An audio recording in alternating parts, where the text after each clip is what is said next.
my God. Wait. What? We are live. Welcome everyone to episode 8 of Live from the Lab at Gardin.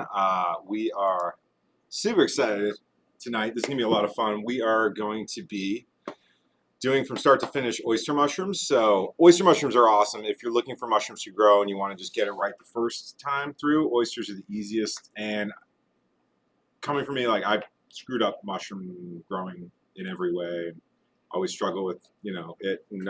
But tonight we're going to go through how to do it right. And we've got some really cool stuff. We're gonna start off actually. So we're going to work in a little bit of a weird order. We're going to start off actually by inoculating, or I'm sorry, not inoculating. We're going to be pasteurizing 3 different setups to fruit out some blue oyster mushrooms in. And the reason we're doing that step first rather than the inoculation is because we have to let it cool down because we're using boiling water. So we have to give it nearly an hour before we can actually put the mushrooms in. So you'll see. Stay with us.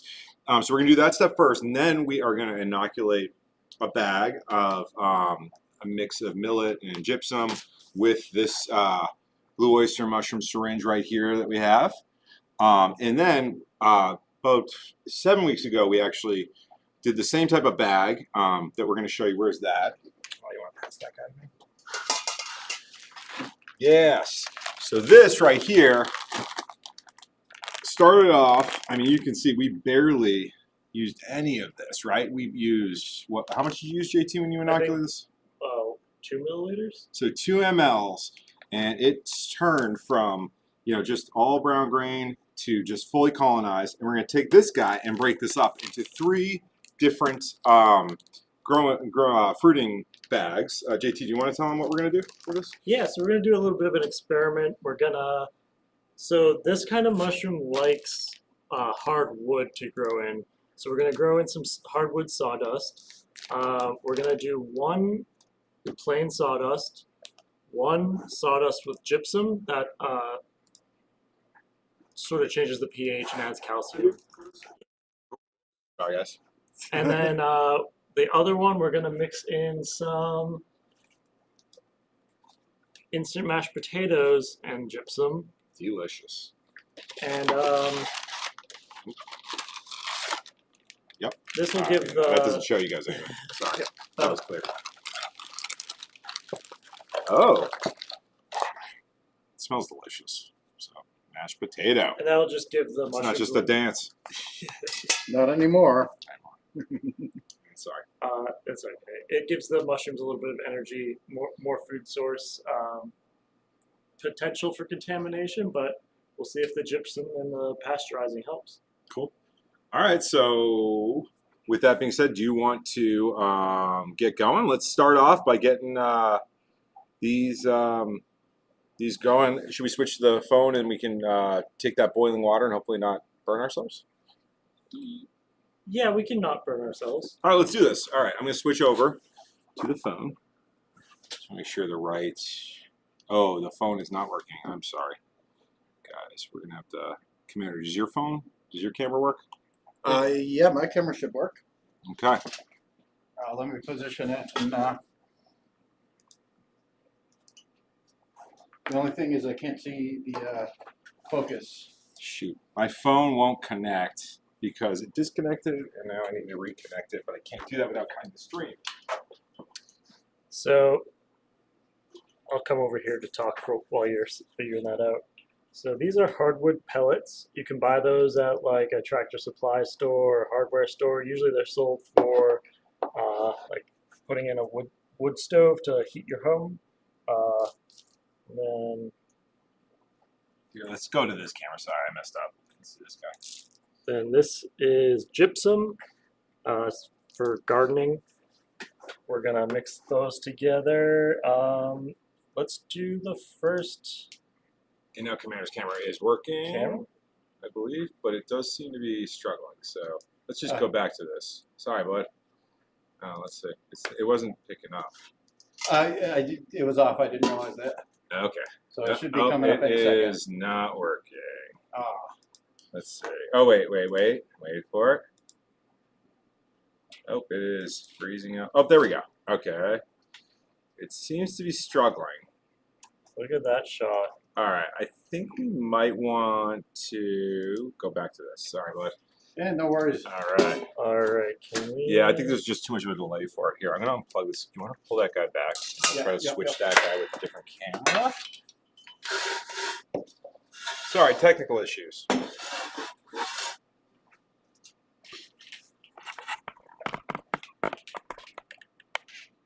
this one's not going to die. I'm going to try to rewind. All right. So let's do our just. Want to do our just sawdust one first? Yeah, maybe I can do this. Watch this. If I go up a little. I am not sure. You're too close. All right. And then we can go down a little. Too much? How's that? Okay. Can we go up any more? That's good. Perfect. Yeah, we can. Yeah, ready? And then. That good angle? Yeah, there we go.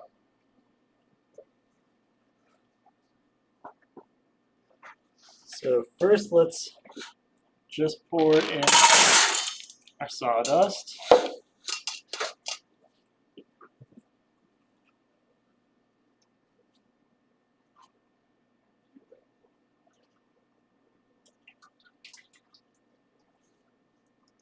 Now, we have a pot of boiling water over here, so I'm gonna try not to spill it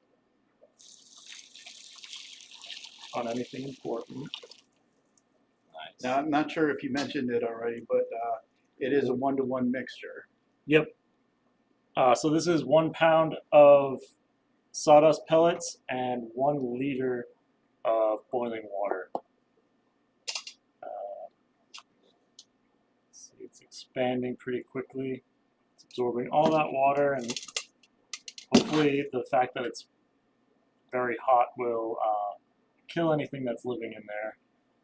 So I'm going to put this one directly into our inoculation chamber. That way, while it's cooling, nothing floats in there and infects it. Yep.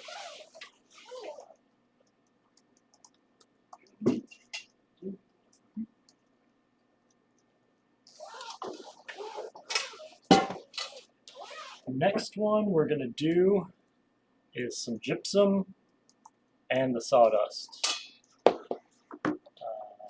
pour sawdust, mixing that gypsum.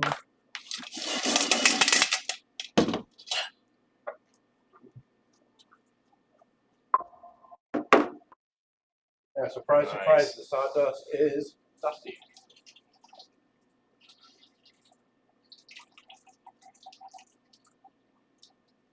Don't want to spill burning hot water on myself, but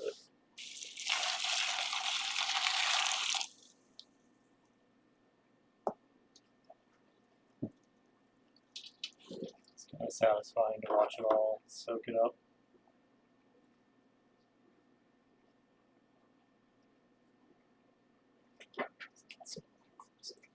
Oh, dude, I think I got my. Yeah.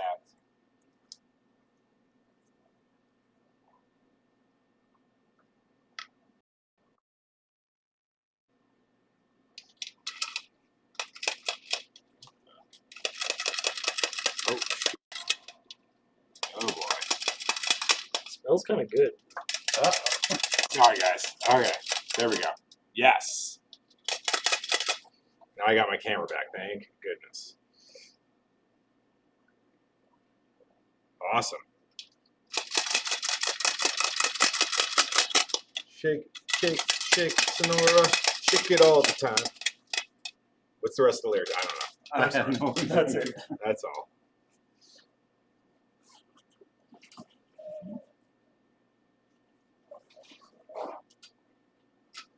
All right, should we go over here? We're going to do one more with the potatoes. Oh, cool. Okay, cool. Let's do it. All right, now we'll get an actual real good view of everything mixing together. All right. Get right in there, Matt. I am gonna. Okay. Sorry about that, guys. We're having some technical difficulties. That gypsum smells incredible. Yeah? You like the smell of gypsum? I do. That's a thing. That's a thing. It's unusual, but it's good. Yeah, yeah. Mm, I like that's- this. You know what I like the smell of? I like the smell of potatoes. Mashed potatoes. The mashed potatoes. Uh-oh, are these going to... All right, so let me ask you guys. We could. All right, you're pouring some more boiling water. All right, let's see. Ooh. Okay. Now let's talk pasteurization versus sterilization, JT. Yep. Two different things. All right, enough said. Next thing. So pasteurizing is sort of like sanitizing. It's like cleaning it, but not making it sterile. Sterile means that there's no life. Nothing that can infect you is on that surface, nothing alive. And it's a little bit more effort to sterilize something than it is to sanitize. That's okay. All right. So let's talk because I need to pick your brain about this. So Yeah. all people ever say about this is that pasteurizing somehow, like basically you do it at lower temps, it's not full sterilization, like if you're pressure cooking. Why is nothing working? All right, sorry, I was out of focus for a second. I just, it's one of those days. It really is. But everything's great, but everything's not working right for some reason. So pasteurization, what I've read, is like you heat it up, but you don't kill everything, but you kill most things. And the good bacteria stay. Why? It just doesn't make sense. I just don't understand. It just doesn't. It seems very idealistic. But it seems to work. So I don't think it's that the good bacteria stay. I think people think that. It just doesn't kill everything. It makes it so that there's a very Like what you put in gets a dominant start. yeah, exactly. There's a very low population in there, and what are the odds that one or two, couple of bacteria? There's just a or couple whatever- riffraff.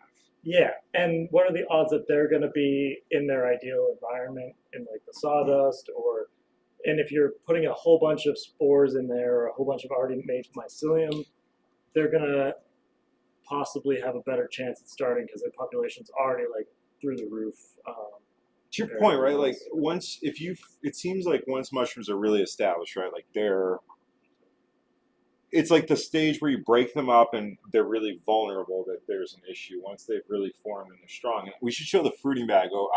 We're doing a time lapse of some pink oyster mushrooms that Mandy set up that look amazing. And to your point, like it's not a very sterile environment. We have a camera in there. I'm not too worried. The one thing I am worried about getting there is fungus gnats because Those are the worst. that's the part that I really want to avoid more than anything. With fungus gnats, I mean, they get their name for a reason. They go after fungus, and when they get going on mushrooms, plant people complain about fungus gnats, but you've never seen fungus gnats until you've seen them like get into a mushroom bag. Yeah, and they just destroy it. Like they're eating all the mycelium, so they're just devouring all of the fungus as it's growing. So you're not even gonna be able to make it to fruit because they're just devouring it all before it can do anything.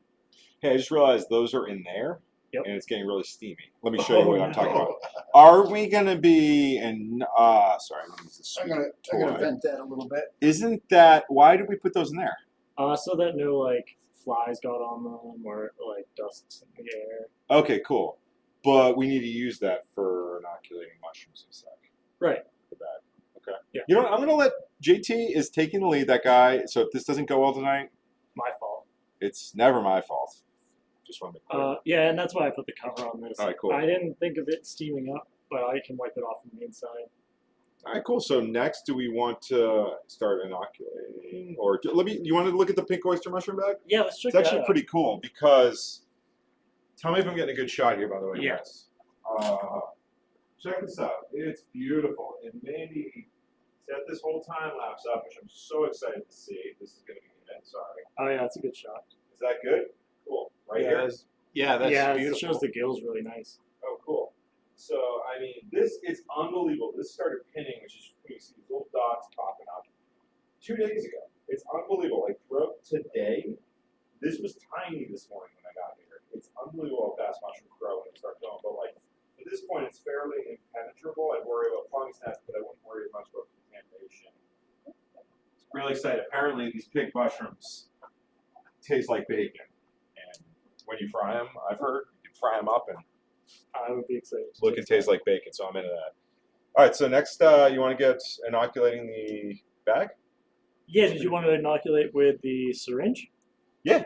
Should we do that? No, should we do Let's that? do it. Yeah, so we're going to use our friends from, actually, you want to scoot over just a tiny bit because I think I'm out of the camera. Just, okay, just turn it a little, let's see, is that better? Pass me that bag. Everybody, I love these, by the way. So we sell these here, and our friend makes these, and they're awesome. I've been testing these, and no contamination issues. In the past, we bought inventory that I had tossed because it just wasn't sealed properly, didn't work well. That's what this, am I holding that? Yeah, so that's what we inoculate. Let me pull this out. The ingredients in this is pretty cool. So you can fruit out in this guy. Meaning you don't need to transfer. It's like, I don't know if you could do that with oyster mushrooms. Could you do it in straight brain spawn, like ryeberry? So the most common mushroom bags you'll see are sterilized ryeberries. And this is a mix. So check this out. This stuff works great. And the ingredients in this that he uses are cocoa coir, vermiculite, millet, gypsum, and hydrated lime. And it's super sterile. So we're going to inoculate this bad boy with some more mushrooms today. Do we want to do that in the green chamber? So quite simple, that to that. Yep. And sterilization is pretty key because if some contaminant gets into this bag, it ruins it. You'll see, particularly like trichoderma is an issue. Yeah. I'd say probably the most common. You'll start seeing green everywhere, and that's when it's over.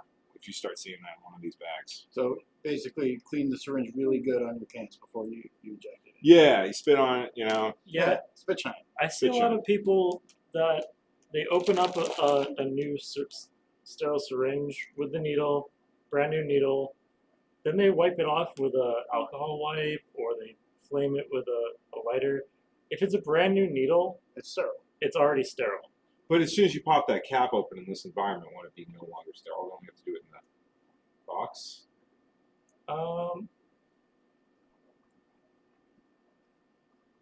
We can do it in the box. Mostly the surfaces that you're going to worry about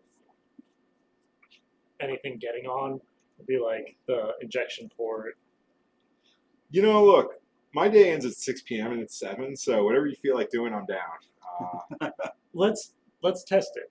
Okay. Want to see, like last time? This one we did, this beauty, we did in the glove box, non-contaminated. What I would consider the right way to do it from having failures. So now we're going to do it the non-sterile way? Or should we just do it in there? No? We can do it in there. What do you want to do? What do you guys want to do? Anyone out there? First person to tell us what to do, we'll do. Should we do it in a sterile environment Or see if my theory of just opening the needle and stabbing it after cleaning this off, of course. Now, when you put that cap back on, does it risk future contamination issues if we want to use it in the future? Depends on if you. I say you're glove good. box. I think we should do glove box. That's my vote. What do you guys vote, though? Let's just do glove box. I mean, I'm lazy, but Okay. All right. We got JT. What's your real vote? I want to hear it. You are the tiebreaker. I mean, it's safer to do it in the glove box. fine. All right, Do we're it gonna the do right same way. Okay, so we're going to move over to the glove box. Let's show you this. I really love this glove box, by the way. I'd say, you know, it's always a probabilities thing, right? Yeah, you want to. The reality is we could do this and it could come out fine, or it could not. And let's say it's a 60% chance it's fine if we just do it out in the open, but in 95, 99% chance if we do it in the glove box. So I'd say let's reduce our risk. Plus, we got it all set up and so cool. Oh, I switched to my phone. Where is my phone? Right here. All right. And we're going to get such a cool shot up here. All right, so this is the glove box. And that is flowing. Do you want the lids to those guys? Oh, they have lids? Yeah.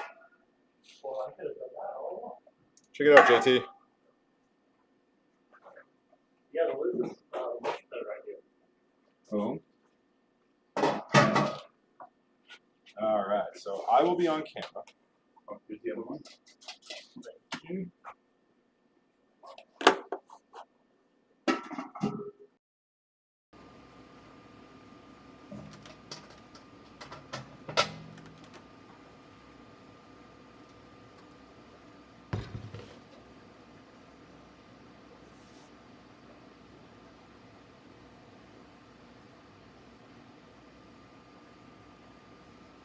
Alright.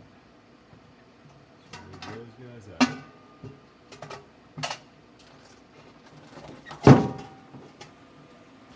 And then we can get this really cool shot. Look at this. Look at that. And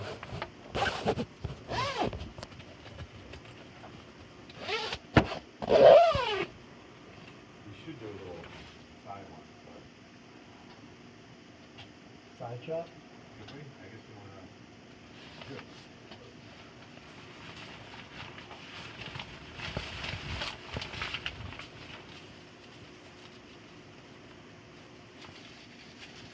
Alright, so what are we up to now? Now we're looking at me putting on gloves.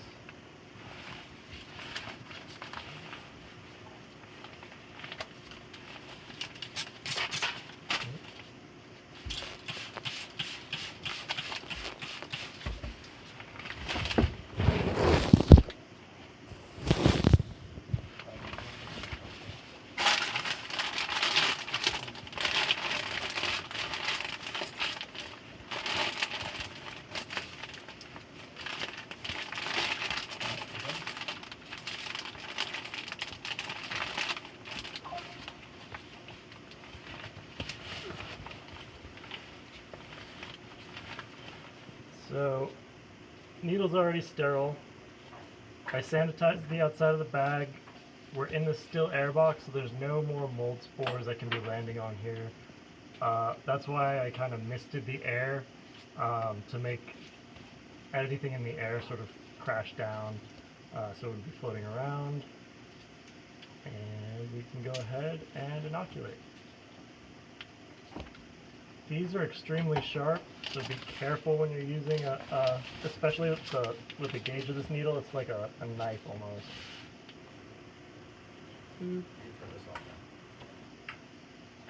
And I'm just gonna do 2 milliliters. And when you're gonna recap, if you're gonna recap, you should always scoop it and then use the table or something to push the cap on tight. The needle can very easily go through the plastic cap and stab into your finger or whatever, and you don't want... Uh-oh, what happened?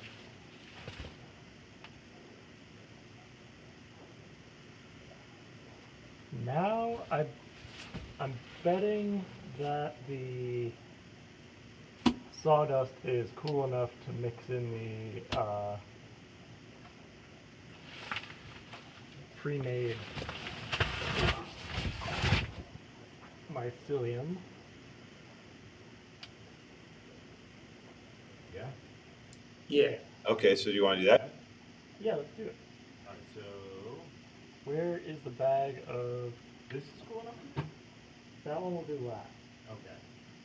Okay. Let's do. So which one are we doing now? That hurts my hands. So let's wait until it doesn't hurt my hands to We touch. gotta wait a little longer. You know what? Let's set up the. Let's move this. That's painful. Yeah, you're just gonna. Once I convince myself that it doesn't hurt. Ow. Yeah, I can't do it yet. So we might need to come back to this later. What is going on? Maybe this extra camera might be screwing stuff up. Let's see. It is hot. It's very hot. And could we So yeah, what we need to let it cool to room temp. Not necessarily room temp, but Needs to cool a bit. yeah, we shouldn't be boiling when we put the mycelium in. Okay, you want to show where we're gonna go with this guy? Yeah. So let's get this guy set. Could we put them outside to? Oh yeah, outside is cold. That's true. But we can show you the chamber. I don't know why this is. I'm gonna leave this plugged in. I think it needs to be. Seems to be a lot better. Do you want to pass me that? Matt, this is your baby that you made. Yeah, this is my little invention. Do we want to bring those guys out first? That's what I was saying. Like we could. Yeah, I'll do that. All right, cool. Yeah, so let me give you guys a walkthrough with this little invention I've got. Let's see, is that working? All right, cool. I don't know what's going on.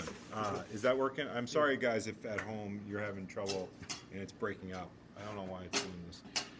So it's just a 40-gallon breeder aquarium I got on the cheap.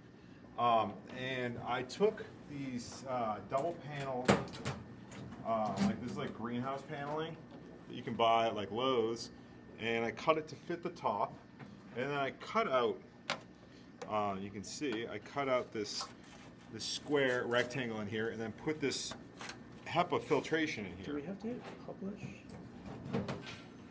Because it says it's the live. Oh, is it not? Yeah. Is it not? Oh no, that's working. Okay, cool. Yeah, this is what's actually on. So this is what the stream's like. Okay, cool, good. It's working. And so, so then I've got this humidity control right here, and you can set the humidity for it to turn on. I don't know what's going on. Nope, it's trying to program. You gotta hold it down. And basically, I'm gonna set it, so I want it to basically, this fan, to turn on once the humidity gets to 90%. Let's say 90.5, how's that sound? Boom. Okay, so this controls, it hooks to Wi-Fi, so it's got a lot of functionality. I think this is the alarm setting, which I don't want. And, all right, we are done, I think. How do you get out of here is beyond me. Whoa. The screen looks really cool on the camera. All right, so now anytime the humidity on this, and I'm gonna put this probe right in here. So this is the probe for it. Anytime the humidity exceeds 90% or 90.5%, the fan will turn on and pump some clean air in. And through the HEPA, so nothing's getting in there that I'm concerned with, and they'll leak out around the cracks and crevices. But should keep fungus gnats and whatnot out. They'll just tape around the ridges too. But we're gonna put the 3 bags in here. Also, I am going to monitor CO2, which is really important because what do you think, what would the symptoms be if your CO2 levels are too high? So mushrooms will emit massive amounts of CO2. Yeah. So if your symptoms for the mushrooms would be probably slowed growth. Mm-hmm. And it might, I mean, if it got too high to a point, it would just die. Yep. But probably just be really slow to grow. There'd be, I mean, the top's not sealed, so some gas exchange will happen, even though CO2 is heavier, so it will sink. But yeah, the fan is definitely a good idea to make sure that there's enough oxygen for the mushrooms, because they need the oxygen just like we do. All right, cool. So next we have that bag inoculated. What sort of conditions? So that's blue oyster mushrooms. What do we want to keep that at? Is there anything particular to kind of consider for the spawn bags? Oh, you know, I haven't looked that up. So I'll tell you, JT, because I know. Here, move over You a little know. bit. I know. All right, so blue oysters actually like cooler temps. This is probably a little warm for them. They like 65 degrees. It's kind of ideal for them. So I'm not sure if this is going to be too warm for these guys. We'll find out. It might slow their growth, increase the risk of contamination. But I actually think even though we just put those bags out there, it's kind of the time where we need to fruit out, right? We have nothing else to talk about. What? Do we need to actually do the bags now, like transplant, start fruiting? Yeah. Anything else to cover? Well, so what temperatures and like what things make oysters fruit? Ideal humidity. Oh yeah, like what considerations? What are we going for in this fruiting chamber, right? So these are blue oyster mushrooms, right? So the ideals, right? 85% humidity, 65 degrees. How about lighting? Talk to me about mushrooms and lighting when you're fruiting. You know this more than me. I'm not really sure. Some mushrooms are triggered to fruit with light, but I believe it's like UV light on some of them, and then other ones it doesn't matter, light or dark. So let's ask ChatJT quickly what he thinks. ChatJT, what are the ideal fruiting conditions for oyster mushrooms?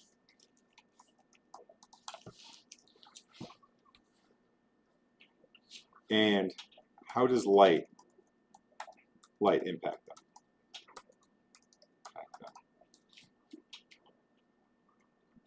How does light impact them is actually really what we're talking about right now, right? Yeah. Light plays an important role in the fruiting stage of oyster mushrooms. They don't need as much light as plants do. The role is triggering fruiting, so I guess their exposure signals the mycelium that conditions are right for fruiting, although this has been exposed to light, right? So it's not fruiting.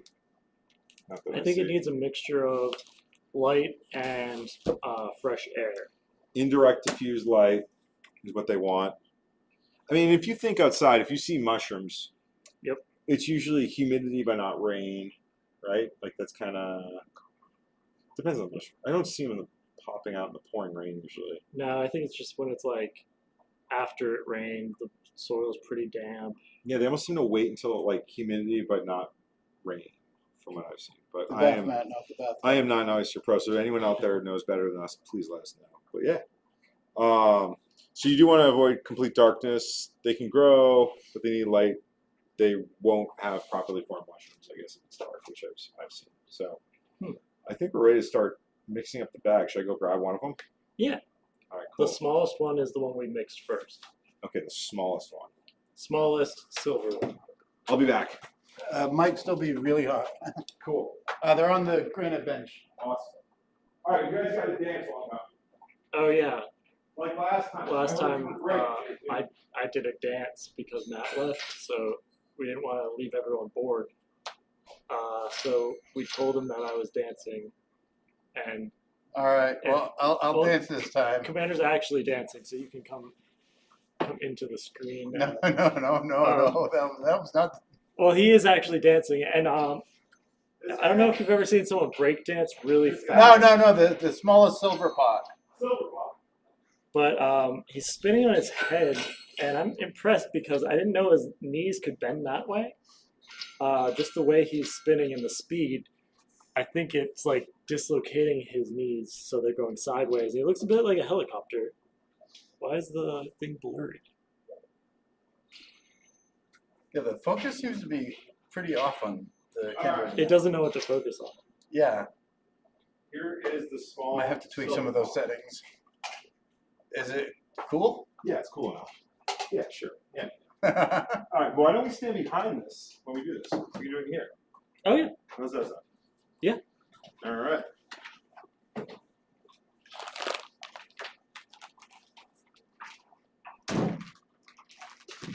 So we got to cut that guy because it's semi-sterile in here too, which is nice. Although, here I'll tilt that. Just squeeze by. And we might need to. Can I go to the iPhone?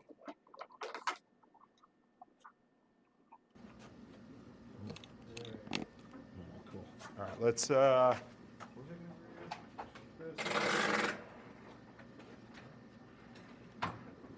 of see it.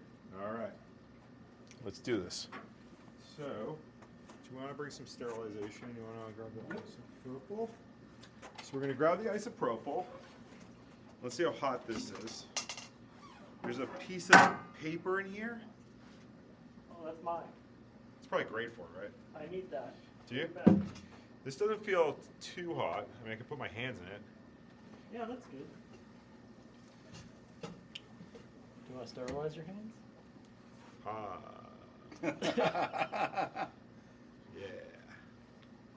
Yeah.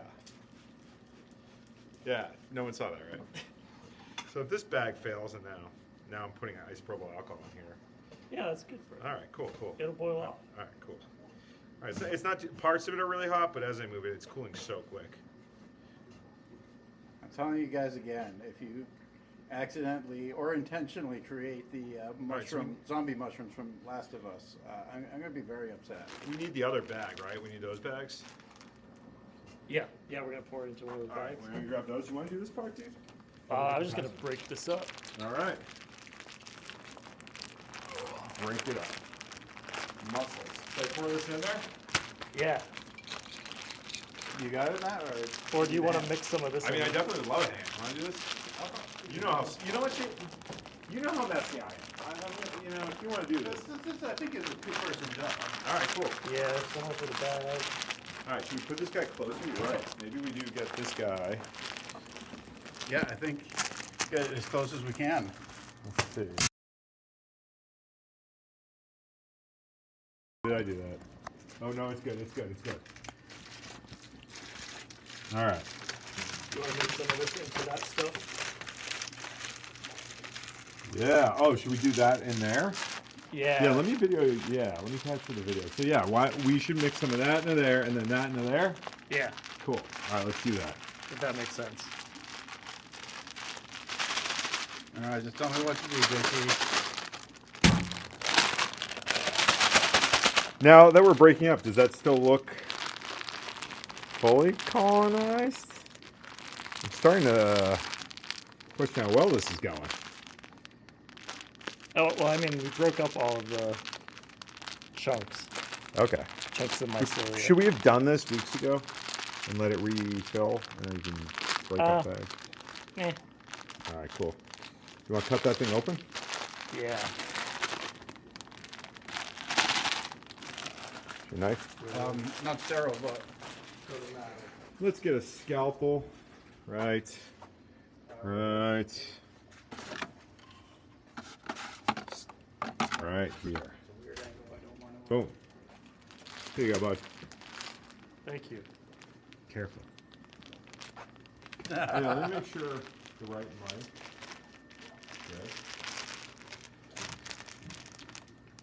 Okay. So 1/3. Yes. Yep. And measure it precisely now.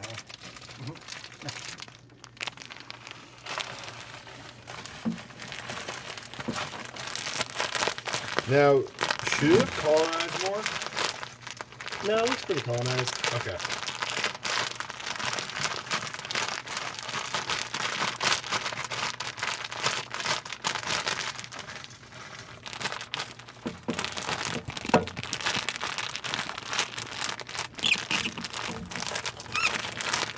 Like it was trying to grow out of the bag even. All right. So now what do we do with this? Are we supposed to mix it up or are we just let it lie? Okay.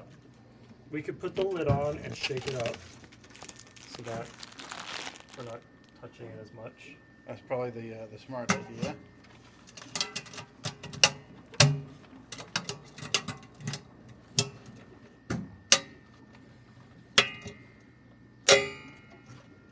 Will you do the honors? Absolutely.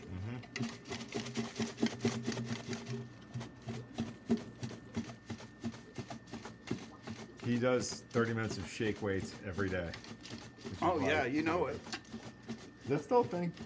The shake weight? Yeah. No, it's banned. Talk to me. Too many face injuries. You're probably right. Didn't people get messed up on that thing? I bet. Like, I would have probably knocked my teeth out. Yeah. Yeah. Oh, that looks, whoa, Whoa. pretty mixed up. Yeah, this is not really meant for this, I guess. Here. Rinse that later. Put that over here. All right. So this is going to be a two-man job. Yeah. You want to hold the bag, Al? Yeah. All right.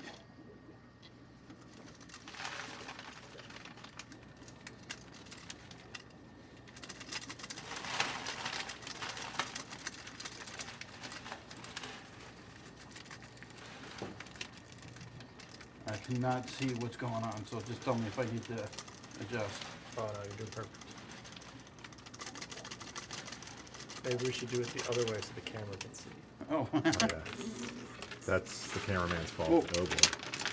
sorry. Oh, 3-man job. With more hands, less work. All right. Nope, nope. Okay. Wait. Get it all in there. More to it. All right. That's probably good, right? Yeah. All right. Cool. All right. Now, should we cut slits in this now, or do we wait until it's well colonized? We gotta wait till it's well colonized. All right. When do you think that'll be? All right. So, you got the clip? I got the clip.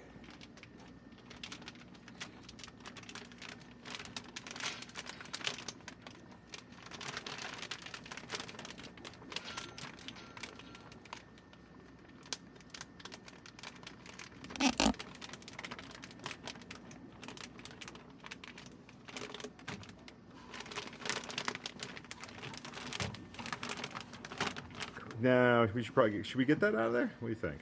This will be our no man's land. Oh, just we'll what will happen? Let's find out, kind of thing. Yeah, we'll see where he goes. Cool. Okay.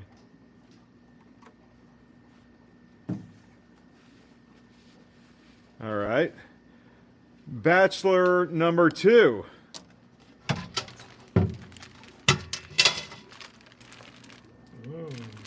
Now this one has lime in it, right? Or I'm sorry, gypsum. Gypsum. All right, gents. And it makes sense to do a spoon to mix this one. Yeah, if we're gonna touch it. Yeah, the sterilization. So as we go down the line, the risk of contamination becomes a bigger and bigger issue. So luckily, you guys only let me mess with the first one. Yes. Which is our control anyway, so anything you do to mess that up is, Yeah, that means good data. It's Yeah. good data. Well, it's also hard. It's just wood.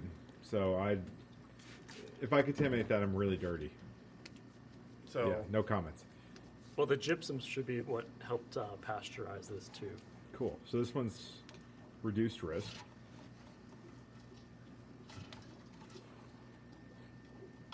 Okay. Beautiful. Like you make dough in the old country. That's a spicy meatball. That's how we make meatballs. have we labeled Let me grab a bag. these yet? Oh, that's a smart idea. Jeff, you were so thinking. Let me. Well, you do guys will you want to forget. go grab a marker or hold the camera? I can help you if you want. Where would I find a marker? That desk around the back past the dog beds.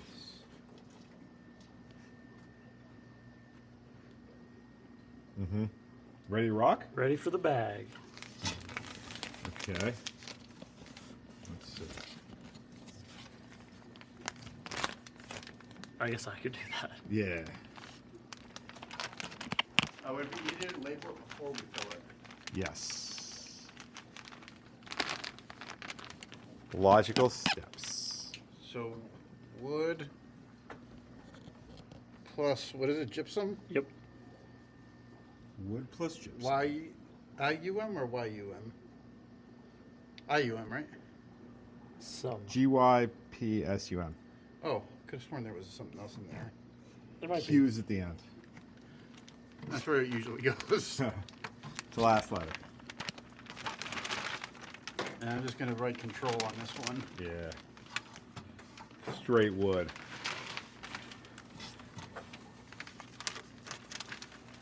Okay.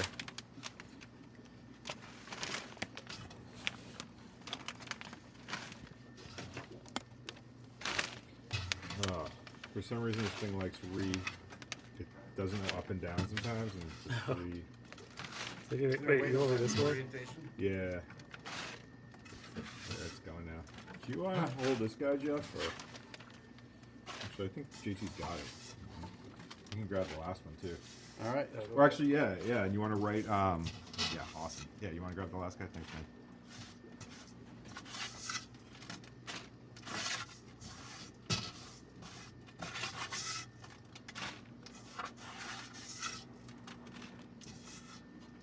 So one of the cool things, like oyster mushrooms, you don't see them in grocery stores, although I bought some 2 nights ago, but they perish really quickly, so it's really awesome to grow. And they're really easy to grow and really hard to find at the grocery store. So great option.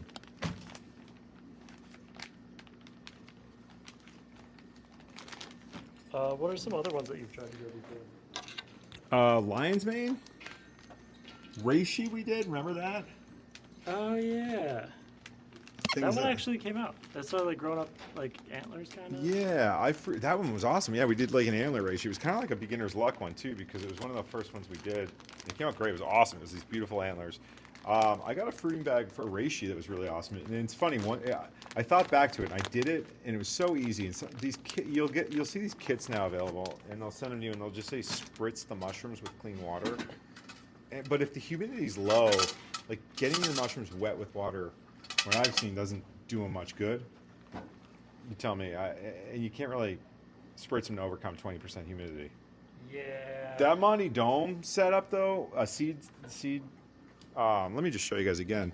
I'm really excited that this is working well. I think if you have a dry outside environment, this is a really easy way to fruit mushrooms. You can see the humidity is staying at 87%, which is so perfect.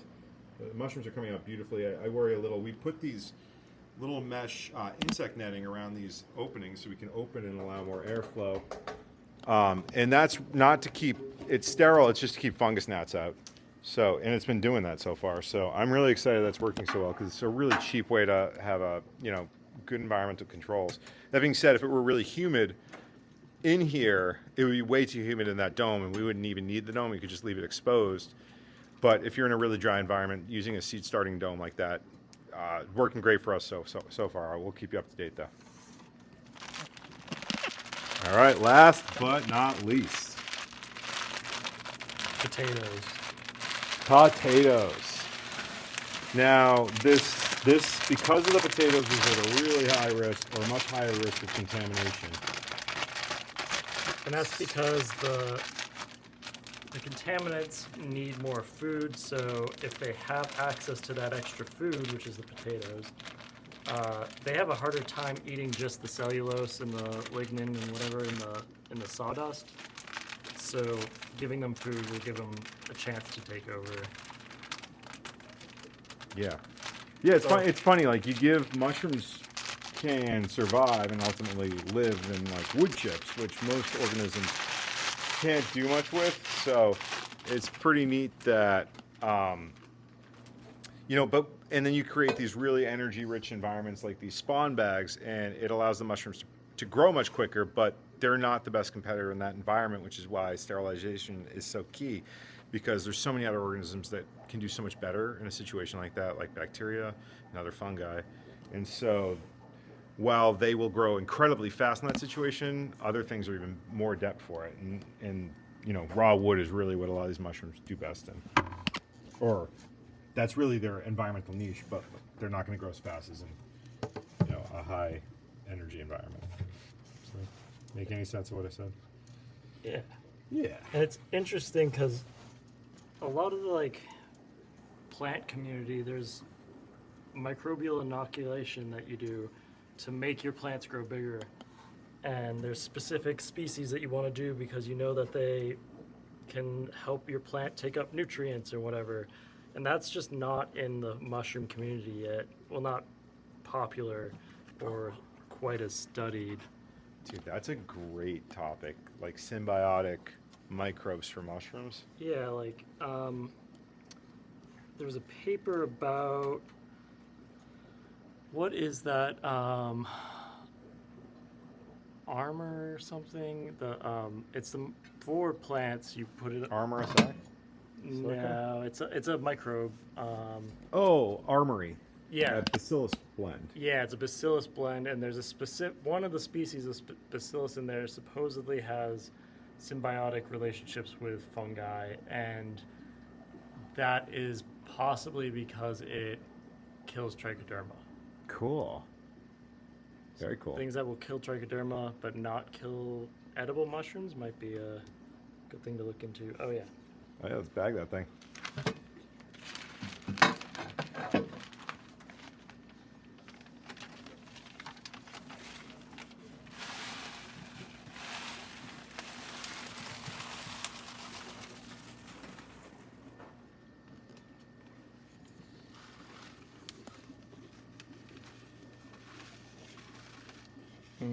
Yummy. The bottom's very cold, This is sitting on granite, so that makes sense. and the middle is warm.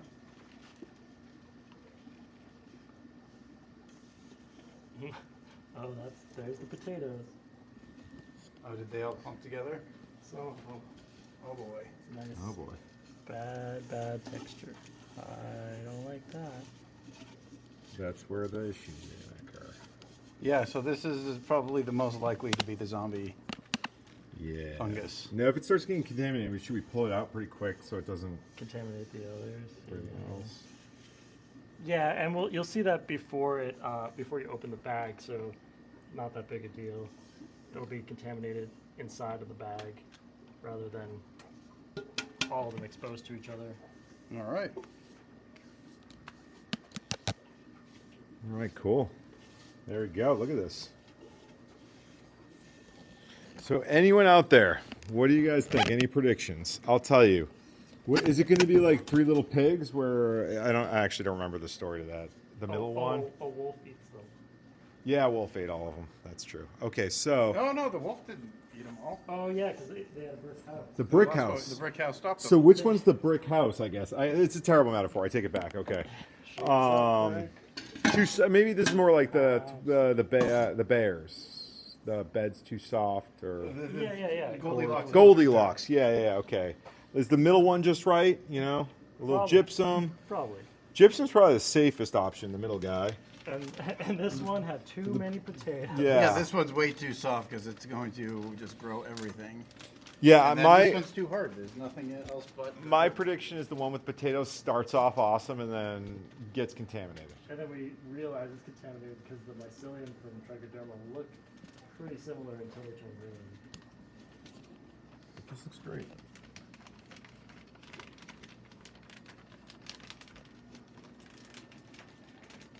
Do we have a clip? Yes. Oh, we have a question, I think, We did. or comment. The concept of companion planting applied to mushrooms. Here, you want? Can two mushroom species benefit each other if grown together? Let's pop that up. Here, you I have want, no idea how to do that. Oh, thanks. Yes. What's up, Sarah? Let me pop that up. All right. JT, would you like to answer this one? I would. Yes. It depends. Classic JT response, huh? Huh, Sarah? So, Just kidding. Sorry. well, two species of mushroom. Okay. Well, Ooh. I don't know about two species of mushroom growing together, companion-wise, like benefiting each other. But say you want to grow a puffball mushroom, it needs a plant to work with so that it can have the roots to connect with before it can fruit and so that it can survive. So you can companion plant with mushrooms. There's some species of Amanita mushrooms that need different kinds of, I believe, fir trees or some sort of cedar, something like that. And those grow with those only. So you couldn't, like, say you were trying to grow them yourself, you wouldn't be able to do it without like a bonsai mixed in. Morel mushrooms, they're very difficult to grow on your own, but there's some groups that are studying different kinds of grass that you can grow with them that help them to grow. So you can companion plant. I don't know that there's any that do well with other kinds of mushrooms. I bet there are though, because like if they have different ways of breaking down foods, both of them like work together to break something down that they normally wouldn't be able to. Does that smell good? Tell me this does not smell like biscotti crackers. Like those biscottis, or those Italian cookies. Hey, I love biscotti, so. Oh no. No? Wait, you should have seen the look on Jeff's face, because... Wait. Jeff, do these smell like biscottis? No.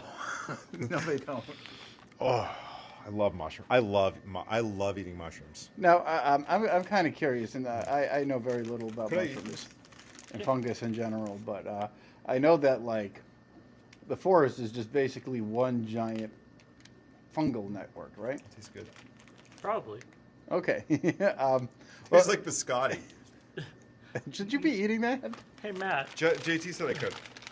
Yeah, I did. Should I be eating this? I guess. It's sterile. Keep an eye on him. Make sure he doesn't, zombie out. It tastes like oyster mushrooms. I am last night. It tastes really good, actually. Yeah. Are you messing with me? No, I mean, I'm gonna be so sick tomorrow. It was a sterile bag. Grew the mushroom in it. That's just the mycelium. It's crunchy because of the vermiculite. Yeah, that's the worst part. Yeah. Okay, I'm done with this. But But it tastes like oyster mushrooms. some that's truffles are just the mycelium that are clumped together really tight. Good. Really? Yeah, because they do have fruiting bodies, but you can make certain kinds of mushrooms turn into truffles by not fruiting. Yeah, but that's just like code. Yeah. That's not really a truffle. Yeah, it's just a lump of mycelium.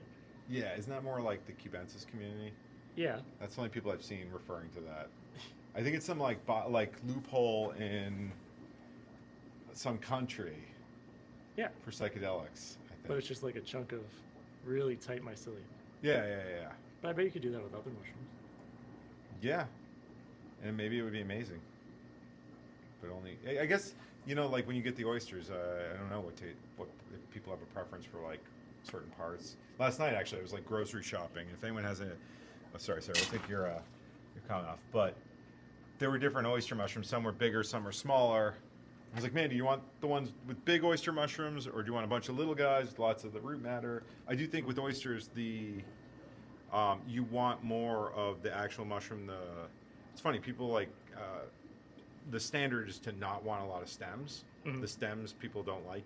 They're chewy. I'm like, I love them. I think they're awesome. Yeah. I think I like a nice 50-50 ratio. I'm not a pure mushroom cap guy.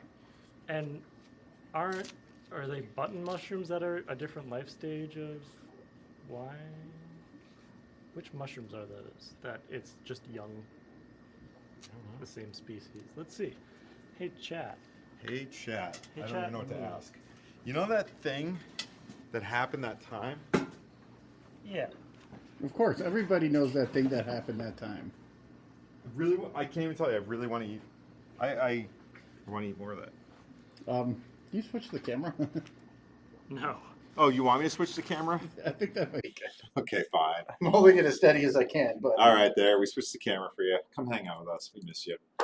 the chair's over there. Commander Cam.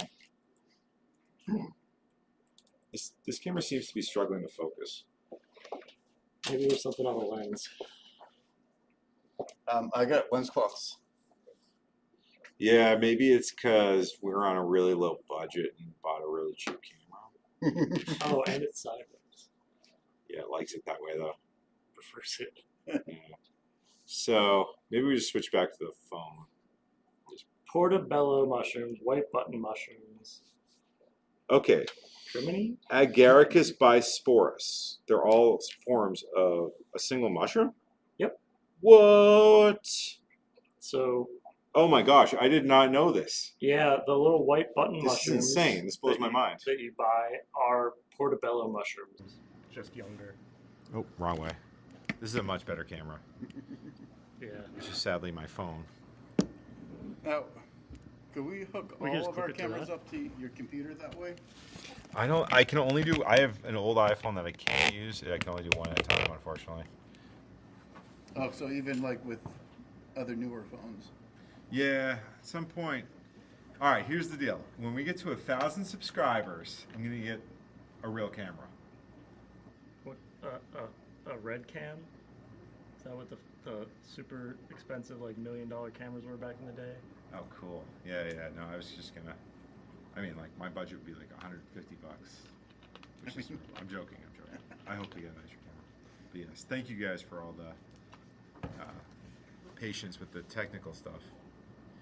Anything else? Any questions or comments out there from the audience? What's your favorite kind of mushroom to eat? Wait, did we even talk about this? That these are all the same forms? That white button mushrooms are the same thing as portobellos? Yeah, it's not even like how broccoli and Brussels sprouts are the same species. No, it's like this. It's Yeah, the same exact. the same thing depending on when you harvest. That blows my mind. It's like veal and They steak. don't taste the same. Yeah, exactly. It's like what? Veal and beef. Yeah, yeah, Yeah, white button mushrooms are the Yeah. veal of mushrooms, so yeah. So if you like murdering little babies for food, that's the way to go. That's messed up. That's gonna really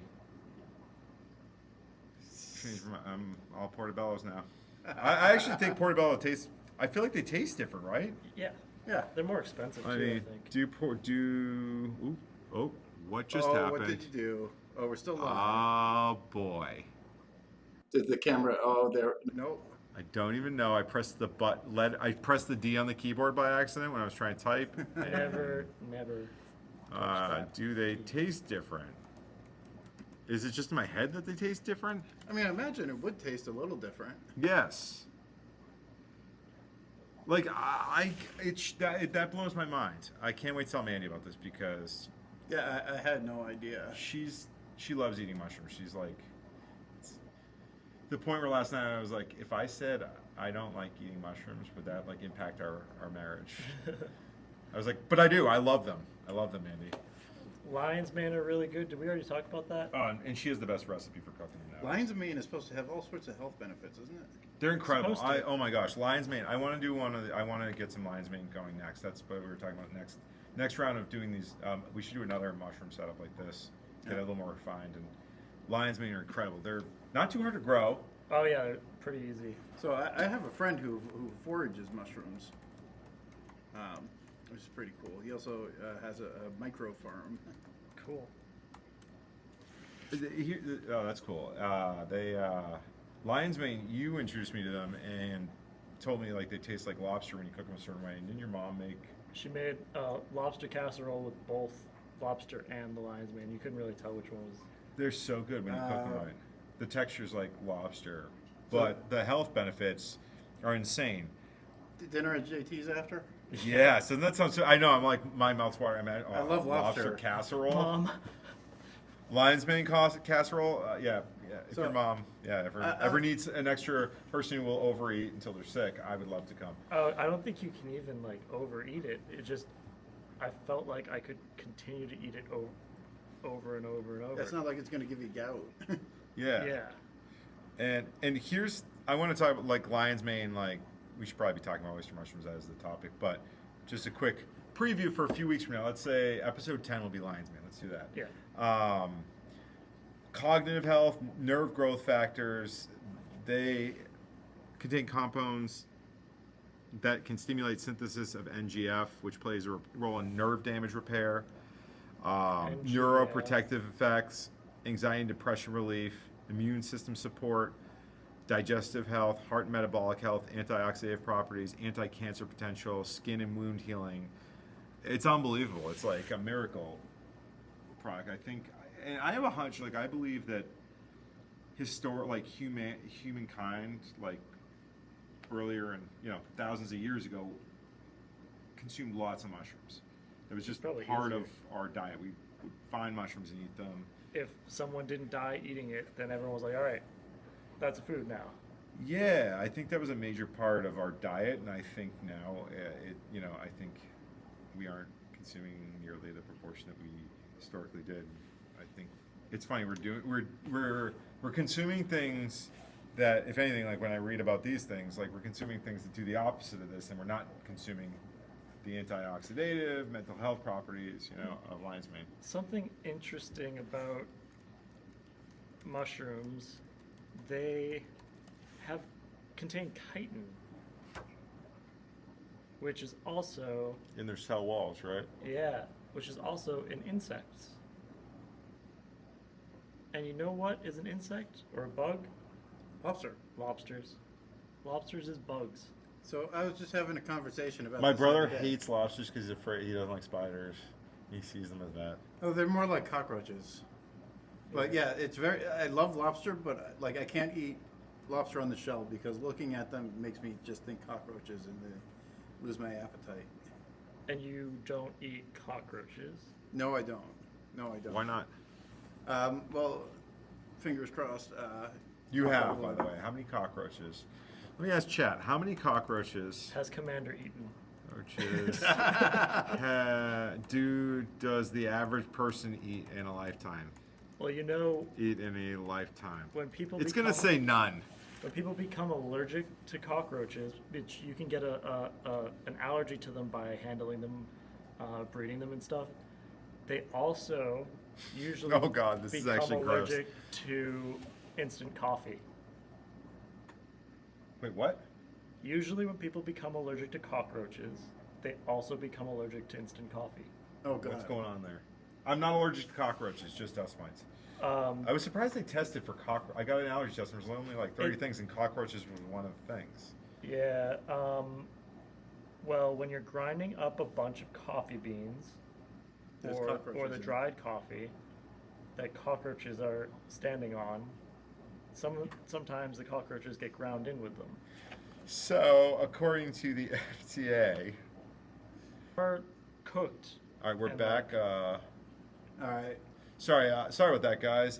We lost everyone, I think. But so the cockroaches.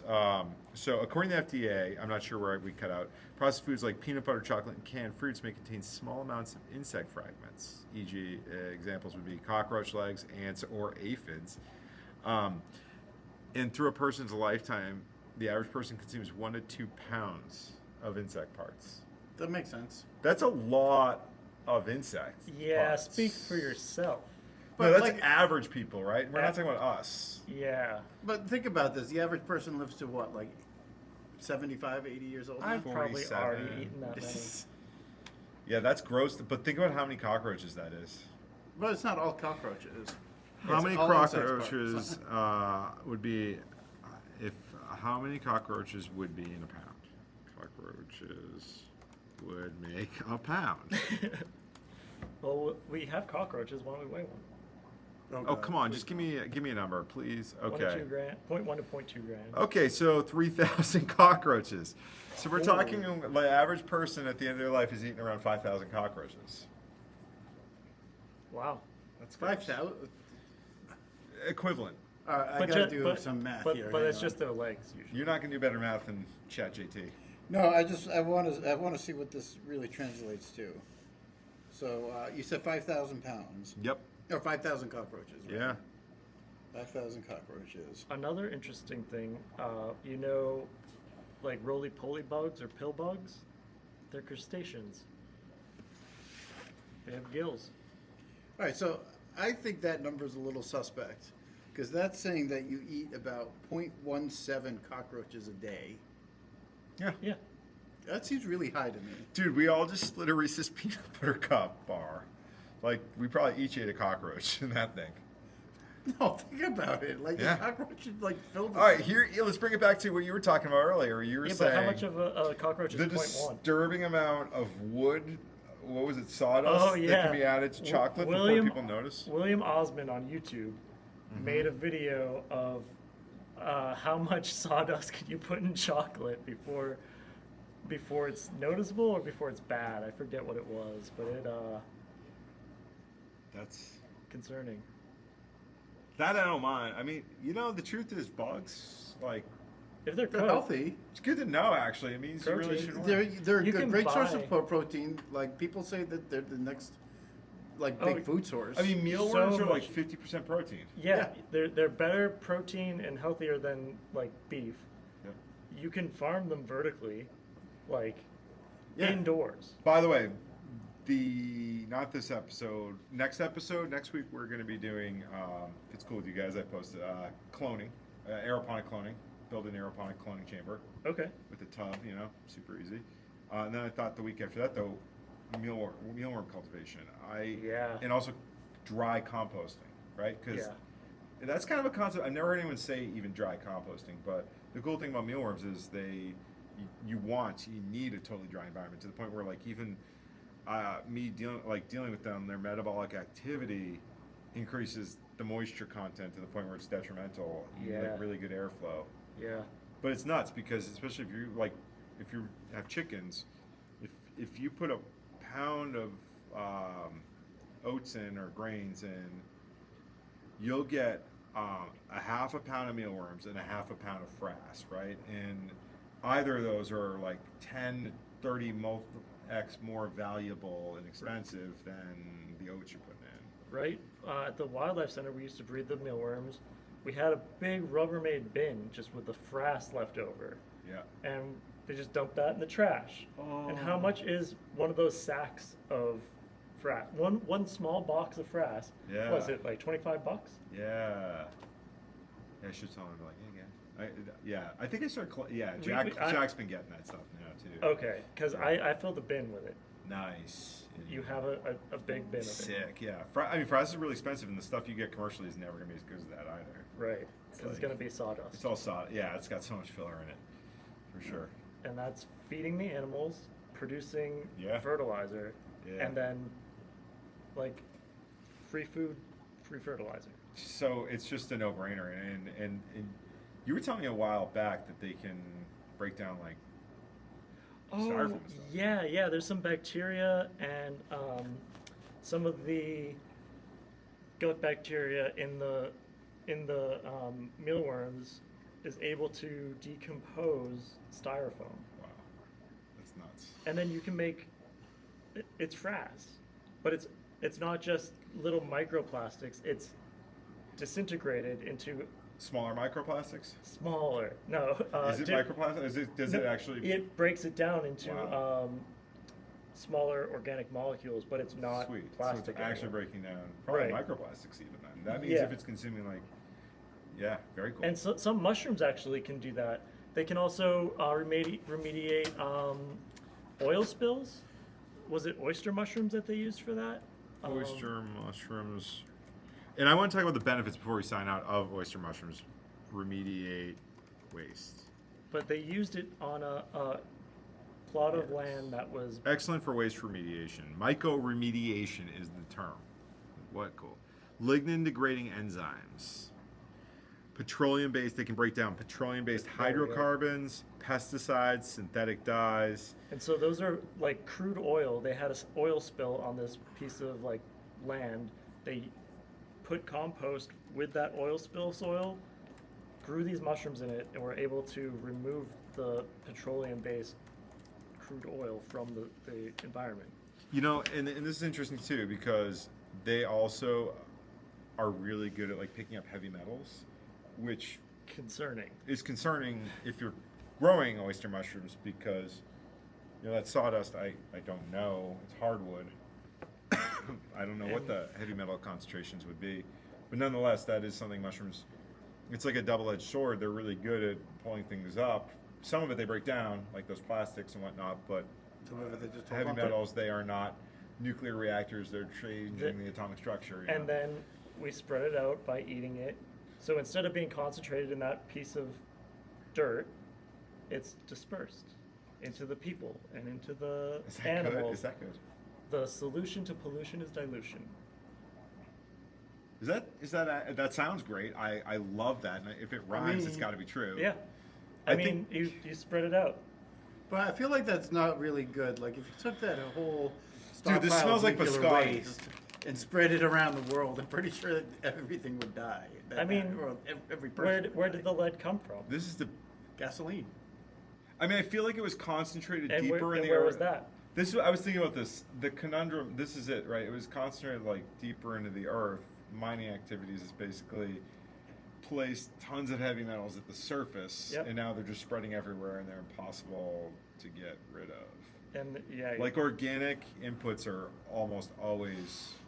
everything's got. Well, so- yeah, bodies of water. It's like from all the fishing. So I think and, magnets See, should what we just do, attack to pull the heavy metals out of the mushroom. Yeah. you build a 7-foot deep trench and just shove everything in there, and then it goes back into the ground. That's like nuclear waste nuclear energy facilities, right? So they'll start off and have like waste chambers, right? And then when the initial plan, like it fills up, they build these coffins, these giant like concrete coffins, and then just pour that there. It's like the protocols are reduced. And you can store it under like a large amount of water, and the radiation can't penetrate the water. So unless you're right up close to it, the water's safe to be in, or the area is safe to be in, unless like it seeps out somehow, Which not in it the always water eventually anymore. does. or someone decides to swim down to see what that big bucket is. You know, it's only a problem for millions and millions of years, so you know, totally worth it. Yeah. Have a big sign that says "Don't go down here." Listen to this. Okay, so enough talk about cockroach. Can Oh, we got a comment. on the leaded gas thing, it was intentionally added as Yeah. an octane booster. Yes. Yeah. That's what it used to be. Yeah. Yeah. Yeah. And now it's Awesome. Yeah. Thank any- you. it's in Yeah, the sorry, we should groundwater say. around gas stations or old gas stations. They have to pay for like Oh yeah. a long time to fix the groundwater and like pump it through filters and everything. Yeah.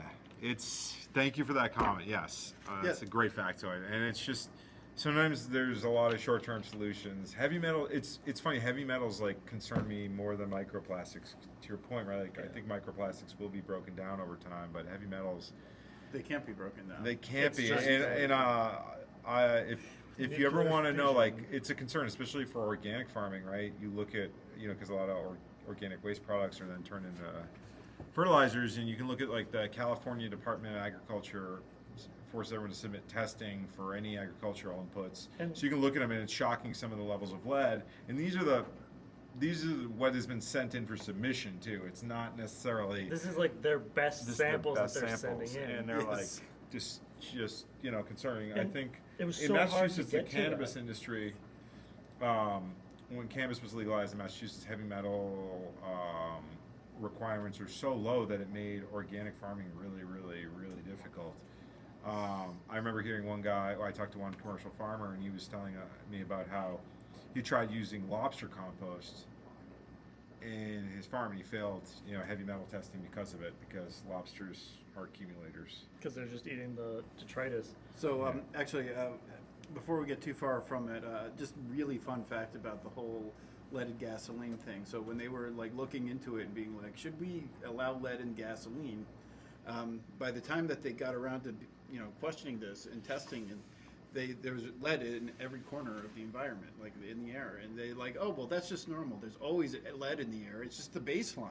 Yeah. And what it actually took to be like, no, this is from us, was when they did ice cores in the Arctic, and they were able to pull it up and say, look, Oh, wow. before humanity, no lead in the air. Here's Big where we ice is trying discovered to keep us gasoline. down. Well, fortunately, we're destroying that evidence pretty quickly. Yeah. Have fun with your ice samples. But that was like that was one of the like big battles at the time, like the nicotine battle in cigarettes and like marketing to kids. And this was like, hey, this is really bad. Let's stop putting poison in the air. And the gas companies and automobile manufacturers, they put out a lot of propaganda to be like, oh yeah, a little bit of lead is fine. That's normal. And I mean, like, gas without lead works. Yeah. So, like, why? Yeah. But well, because remember looking into because all you'll have more those- knocking. And Yeah. it's Cheaper. Probably. It's cheaper. It's cheaper. Lead's cheaper than Like, gasoline. what's more important, our long-term health as a species or saving $5, huh? No, it's not really going to be like that. It's more of like a gasoline manufacturer. is No, what- I know.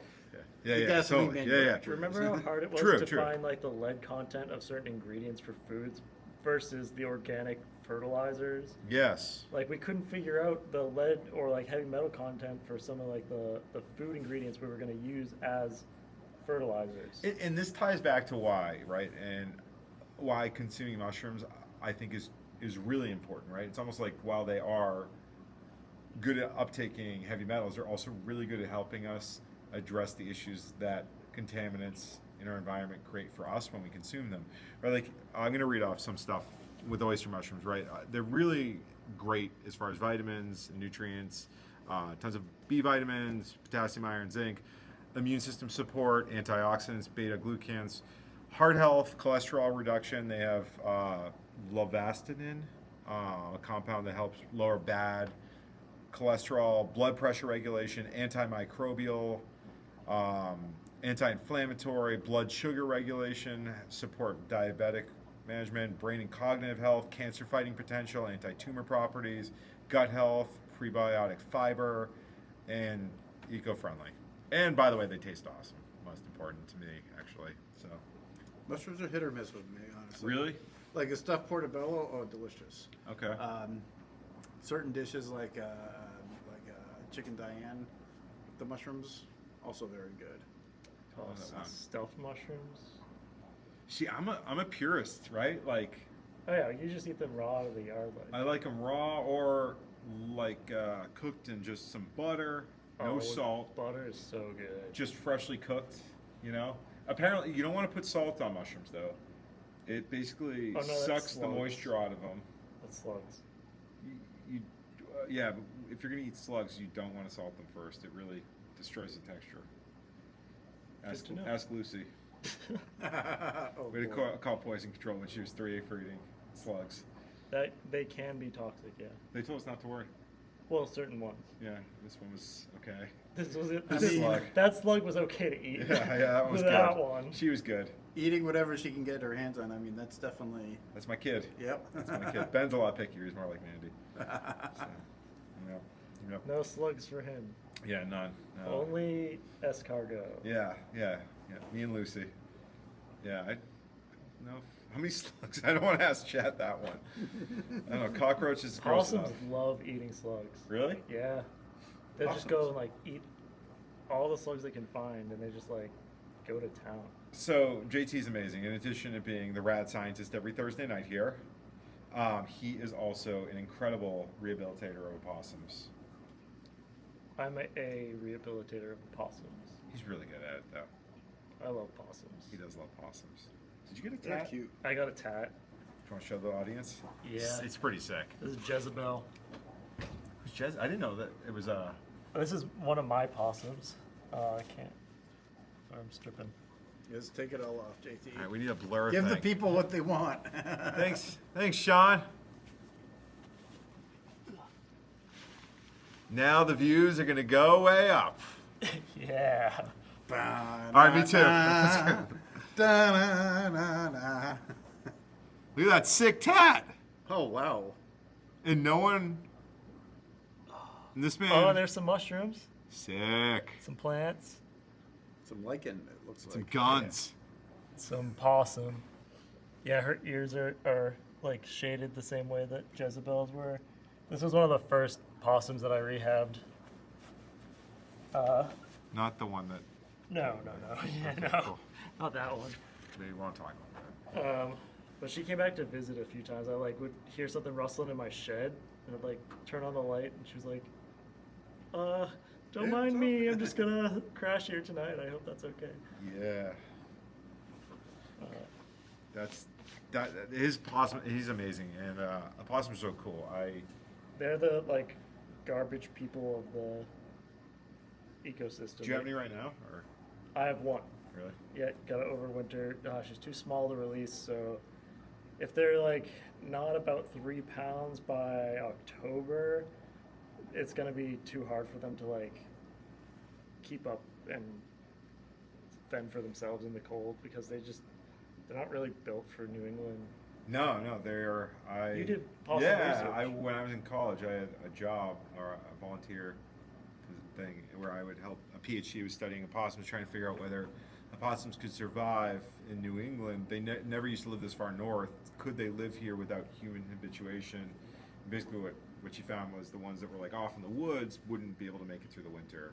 They need to live near, like, next to something, under a shed or under someone's home, and they'd usually get frostbite and not too Yeah. great. I mean, the weather here, that was Western Mass, so it's a lot colder there than here, but nonetheless, yeah. Plus global warming. Yeah, That's it what is they're warmer. moving Although more. it's been real cold this week, but Our- not terrible. I mean, if this is our big winter, it's good to get a nice long freeze. Armadillos, their range is moving a little bit more north too. I heard that they're getting close to us. No, We're in the potential Yeah. for their range. armadillos. Armadillos. So we need That's to, mind-boggling. Wait, when did they? If what anyone was can the get furthest north they ever lived? not very far. Yeah, no, What? their territory is like significantly expanded. Apparently. I thought they were like very south. Yes, they are very south. Where are they as far north now? Let's ask the chat. Where is the northernmost point? Who is the northernmost Is the northernmost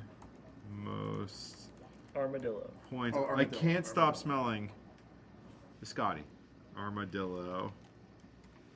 found. All right. Animal extends in the United States. Southern Nebraska. They've also been spotted in southern Illinois. That's further north, right? Nebraska? I need to look at a map. Occasional sightings in Iowa, Kansas. Well, that's because of all the potatoes. Yeah. Is that Little known fact, armadillos just love potatoes. really? I don't know. I know nothing about armadillos. Do armadillos love potatoes? I feel like they probably wouldn't, but I Think mean they're from an arid insectivores? environment. They eat insects. They don't. They're insectivores? They're insectivores, fruit, vegetation. They'll eat anything. So Hey. you know, I don't know. I bet you. I bet the caterpillars that like potatoes Yeah, I'm gonna go with. indirectly. I'm gonna go with ChatJT too. Well, Matt, give it 5 years and you'll have armadillos in your backyard, and you can see if they And like you'll be potatoes. fighting them off from your potatoes. I can't wait for the day. You know, I mean, the fact that we have coyotes, it's very. When I was a kid, you know, they lived in the West. That wasn't a thing, you know. Yeah. I was chased by a pack of, well, not chased. I was followed by a pack of coyotes in high school. They were making Really? sure that you were Oh, yeah. good. We had when we were in high school, we had like a real coyote explosion. They were attacking pets in yards. I kind of remember that. Okay, that's when Well, they I first started showing up, right?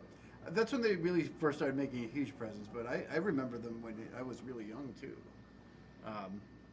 Like not prevalent, but you hear them out When calling every once in a did while. coyotes show up to eastern Mass? But no, I still remember the pack of them stalking me. Yeah. I kind of remember that. Is that the right camera? Whenever you type, we should have this. Oh, really? Oh yeah, that's perfect. So the 90s. Yeah.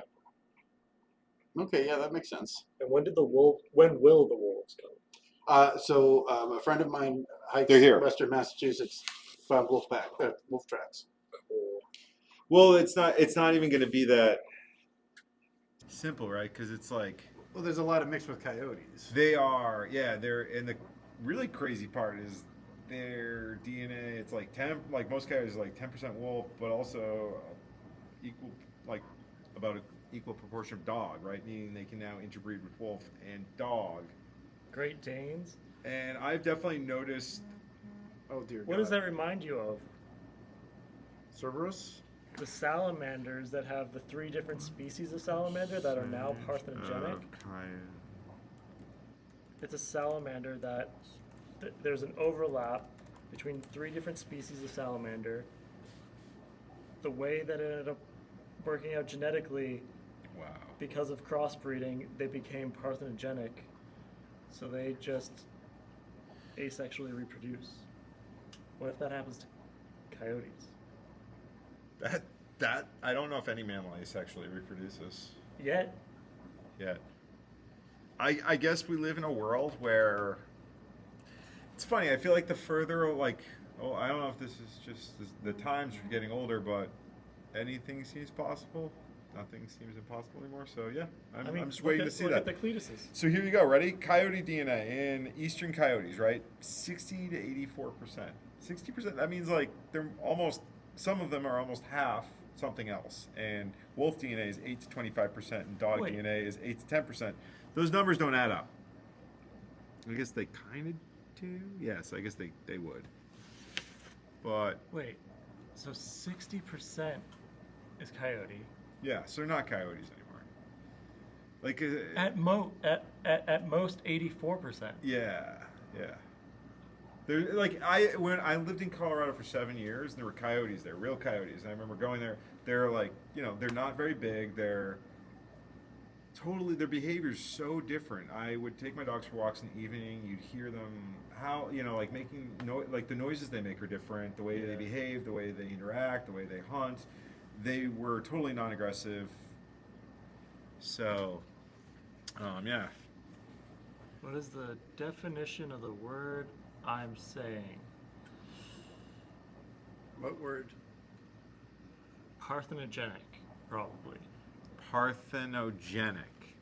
Yes. What is That is when an animal can 90% of the words JT says I don't understand, so I just Nod your head and my smile. head. Okay, parthenogenesis, a form of asexual reproduction which offspring are produced from an egg without fertilization by a male. So, as in, no dad, just mom. This phenomenon occurs naturally in certain plants, invertebrates, though it is rare in mammals.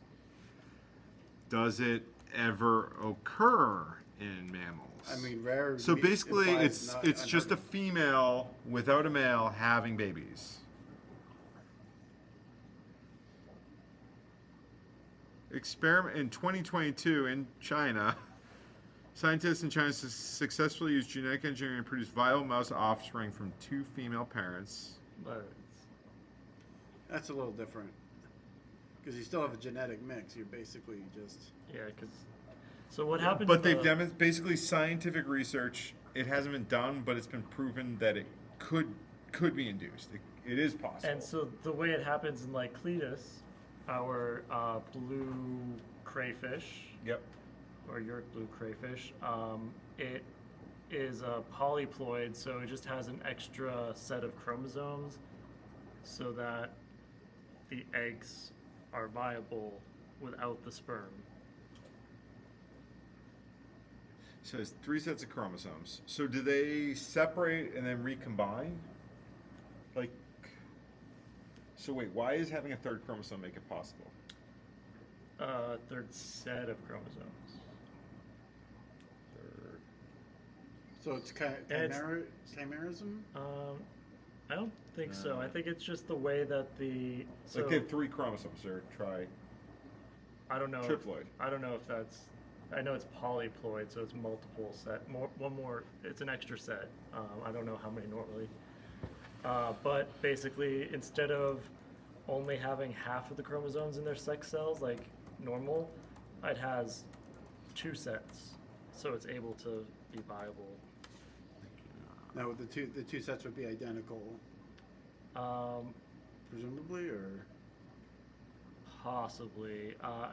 Yeah, they're triploid. Triploid. So they have 3 sets of chromosomes instead of the usual 2. Why would that allow for parthenogenesis is the thing. So normally they Why would have 2. does the 3rd chromosome allow for parthenogenesis? Third set of chromosomes. So chromosomes, we have 24. Yeah. 3rd chromosome. Yeah, 3rd chromosome. third set of. Totally. Allow for parthenogen. A lot of big words. Let's see. The 3rd chromosome set in triplet organisms like the marbled crayfish play a crucial role in enabling parthenogenesis by stabling the genetic material during reproduction. You know what? In one sentence, can it do it? Layman's terms. Can you explain it? Can you make me understand this, ChatJT? The 3rd chromosome set in triploid crayfish allows parthenogenesis by stabling their DNA, letting them produce identical offspring without needing a mate. How, in layman terms?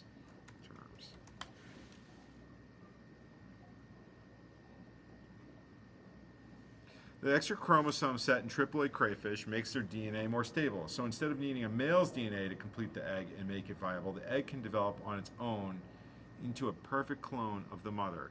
I still don't understand this. I'm going to dig into this. By next week, hopefully I get it. Probably not. I'll probably just ask JT again and forget I even said that. I feel like it's almost like this. All right, you're building a fence. Yep. If you buy the exact number of fence posts, that would be like the normal 2 sets of DNA, right? Yeah. But if you screw one of them up, all of a sudden you can't finish your fence. Yeah. You don't have enough. You screwed one little tiny one up, and it's not a fence anymore. But if you have the extra set of DNA, you have an extra set of fence posts. Like you bought one box that had 2 sets in it by accident. Like a Exactly. fortune cookie with 2 fortunes. Now, if something gets damaged, even slightly, All right. you can swap it out and you still have plenty of extra. All right, but that still doesn't mean it would be critical, right? Okay, I have another metaphor, right? Well, and we're here's the probably thing. all wrong, by the way. I apologize. Everyone is getting dumber for listening to this. Lowering the collective IQ. We are of America. lowering this, right? All right. Imagine you're walking a door and you need 2 hands to carry a box into the door, and maybe to complete the process of reproduction, you need a partner to open the door. And then you can walk in with 2 hands, right? So that third hand opens the door. See, this is just totally So if making you everyone in the audience dumber. accidentally had a third hand, you wouldn't need a partner. Yeah. Yeah. But here's the thing. It says if I read this correctly, it seems to imply that like without that third hand, it's still possible, but it's just extremely, extremely unlikely. Yeah. That is very true, and I can't imagine if what I suggested or anything. We'll find. You know what? Let's look into it. If anyone out there has something better to say, but yeah, nothing. Crickets. I like picturing Matt with 3 hands trying to open a door. I don't want to picture that.